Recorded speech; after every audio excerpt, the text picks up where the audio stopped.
Hello बच्चों, नमस्कार। मैं राकेश गौतम। जी हाँ बच्चों, आज के लेक्चर में हम लोग बात करेंगे कि दोहरा निषेचन क्या होता है। ध्यान रखना बच्चों कि जो दोहरा निषेचन होता है यह जितने भी आवृत्तबीजी जो पादप होते हैं, ठीक है, उनका एक विशेष लक्षण है। क्यों टाइम गवाएं, इस चीज को मैं यहां पर लिख देता हूं बच्चों। आज हम किसके बारे में बात करेंगे? दोहरा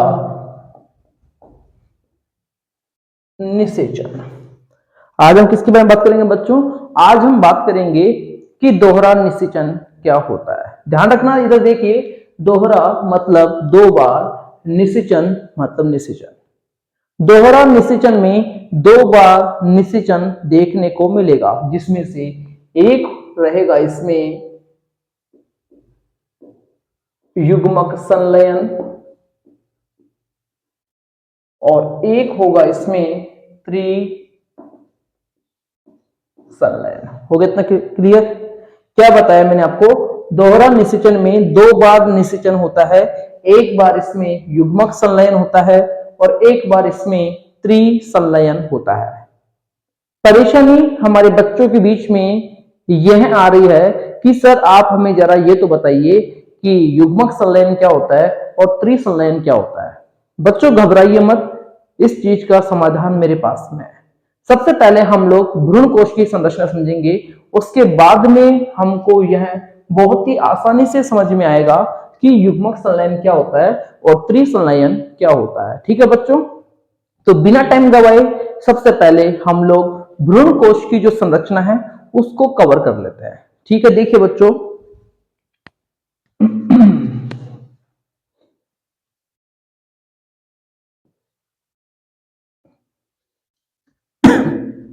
इधर देखिए बच्चों,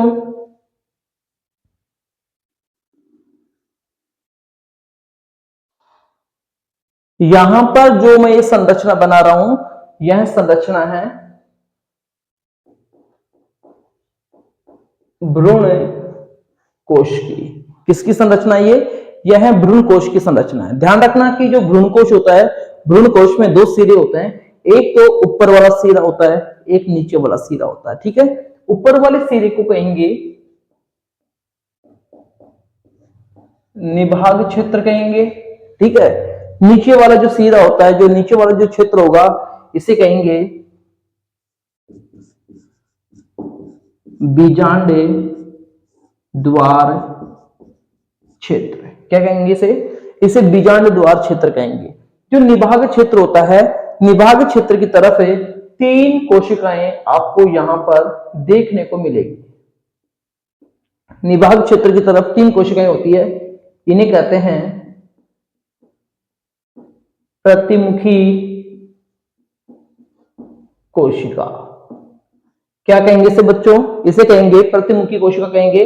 ठीक वैसे ही बात करें, जो बीजांड द्वार जो क्षेत्र होता है, बीजांड द्वार क्षेत्र की तरफ भी आपको तीन कोशिकाएं देखने को मिलेगी, जिसमें से दो कोशिका नीचे की तरफ होती है और एक कोशिका इसके ऊपर पाई जाती है। ठीक है, ऊपर वाली जो कोशिका होती है इसे कहते हैं अंड कोशिका। अंड कोशिका, ध्यान रखना बच्चों, अगुणित होती है। ठीक है, एन होती है। अंड कोशिका को मादा युग्मक भी कहते हैं। अंड कोशिका को क्या कहते हैं? मादा युग्मक भी कहते हैं। अंड कोशिका के ठीक नीचे यहां पर आपको दो कोशिकाएं दिख रही होगी, इन्हें कहते हैं, इन दोनों को, ठीक है, इन दोनों को कहते हैं सहायक कोशिका। क्या कहेंगे इसे? इसे कहते हैं सहायक कोशिका। ध्यान रखना, अंड कोशिका और सहायक कोशिका दोनों कोशिकाएं मिलकर बनाती है अंड समुच्चय। अंड समुच्चय क्या बताया मैंने आपको? अंड समुच्चय किससे मिलकर बना होता है? अंड समुच्चय के अंदर एक तो अंड कोशिका होती है और साथ में दो सहायक कोशिकाएं होती है। हो गया इतना क्लियर? ध्यान रखना कि जो सहायक कोशिकाएं होती है, सहायक कोशिकाओं के ठीक नीचे यहां पर ऐसे अंगुली जैसे प्रवर्ध देखने को मिलते हैं यहां पर। ठीक है, इन अंगुली जैसे प्रवर्ध को कहते हैं बच्चों, क्या कहेंगे? इसे कहेंगे तंतु रूप समुच्चय। क्या कहेंगे इसे? इसे कहते हैं तंतु रूप समुच्चय कहते हैं। और तंतु रूप समुच्चय का एक ही काम होता है कि जो पराग नली होती है उसे दिशा निर्देश करती है। और साथ में बात करें यहां पर जो बीच में जो कोशिका है इसे कहते हैं केंद्रीय कोशिका कहते हैं। और जो केंद्रीय कोशिका होती है इसके बीच में पाए जाते हैं दो ध्रुवीय केंद्रक। क्या ये ध्रुवीय केंद्रक है? हो गया इतना क्लियर? कितने ये संख्या में? यह संख्या में 2 रहेंगे। हो गया इतना क्लियर? आप लोगों ने पराग स्त्रीकेशर संकर्षण तो पढ़ा ही होगा, जिसमें परागकण वर्तिकाग्र की सतह पर पहुंचता है, अंकुरित होता है और पराग नली का निर्माण करता है। ठीक उसी पराग नली की मैं यहां पर बात करूंगा बच्चों। यहां पर देखिए, ये है आपकी पराग नली। क्या ये है पराग नली। ठीक है, पराग नली के अंदर पाए जाते हैं 2 नर युग्मक। क्या बताया मैंने आपको? जब परागकण अंकुरित होता है तो अंकुरित होकर वह पराग नली का निर्माण करता है और पराग नली में 2 नर युग्मक पाए जाते हैं। यहां पर आपको दिख रहा होगा तंतु रूप समुच्चय। ये तंतु रूप समुच्चय क्या करेंगे? इस पराग नली को दिशा निर्देश करेंगे, बोलेंगे मुन्ना तुम्हारी एंट्री इधर से है। तो जो ये पराग नली होती है यह इन दोनों सहायक कोशिकाओं में से एक सहायक कोशिका में प्रवेश कर जाती है। ये प्रवेश कर गई और आगे चलकर यह फट जाती है। ठीक है, फटने के बाद में पराग नली में जो दोनों के दोनों जो नर युग्मक होते हैं, ये दोनों के दोनों नर युग्मक यहां पर मुक्त हो जाते हैं। यहां पर मुक्त होने के बाद में एक नर युग्मक इन ध्रुवीय केंद्रकों से संलयित होता है और एक नर युग्मक अंड कोशिका से संलयित हो जाता है। देखिए इधर क्या बताया मैंने आपको, एक नर युग्मक जो कैसा होता है आपका? अगुणित होता है।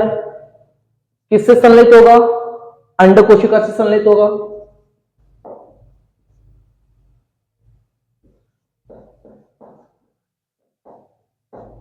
ठीक है, क्या बताया मैंने आपको? एक नर युग्मक है अंड कोशिका से संलयित होगा। और अंड कोशिका कैसे होती है बच्चों? एन होती है, अगुणित होती है। जब नर युग्मक अंड कोशिका से संलयित होता है तो इससे बनेगा युग्मनज। क्या बनेगा? युग्मनज बनेगा। और युग्मनज कैसा होगा आपका? 2-1 होगा। ठीक है, द्विगुणित होगा। तो ध्यान रखना कि नर युग्मक का अंड कोशिका से संलयित होना कहलाता है युग्मक संलयन।